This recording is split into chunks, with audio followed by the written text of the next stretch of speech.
പക്ഷേ സെലൻസ്കിയുടെ മുന്നിലുള്ള ഏറ്റവും വലിയ പ്രശ്നം എന്താ വെച്ചാൽ ഇത്രയും നാണം കെട്ട് യുദ്ധം അവസാനിപ്പിക്കുന്നതാണ് അയാളുടെ ഏറ്റവും വലിയ പ്രശ്നം.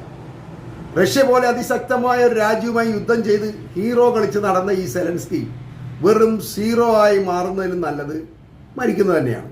അങ്ങനെ സ്വയം മരിക്കുന്ന ആ ഒരു അവസ്ഥ ഒഴിവാക്കാൻ വേണ്ടിയാണ് അയാളിപ്പോൾ ട്രംപിൻ്റെ കാല് പിടിക്കാൻ അമേരിക്കയ്ക്ക് വന്നിരിക്കുന്നത്.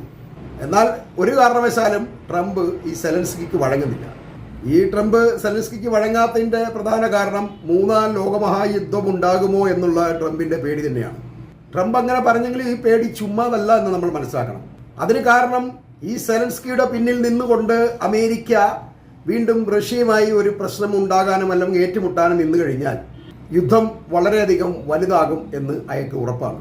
റഷ്യയ്ക്കൊപ്പം ഏഷ്യൻ ആഫ്രിക്കൻ രാജ്യങ്ങൾ ഒറ്റക്കെട്ടായി കൂടിയാൽ മറുപക്ഷത്ത് ഈ അമേരിക്കയുടെ ഒപ്പം അമേരിക്കയെ ആശ്രയിക്കുന്ന കുറച്ച് ചെറിയ യൂറോപ്യൻ രാജ്യങ്ങൾ മാത്രമേ ഉള്ളൂ എന്ന ബോധം ഈ ട്രംപിന് നന്നായി ഉണ്ട്.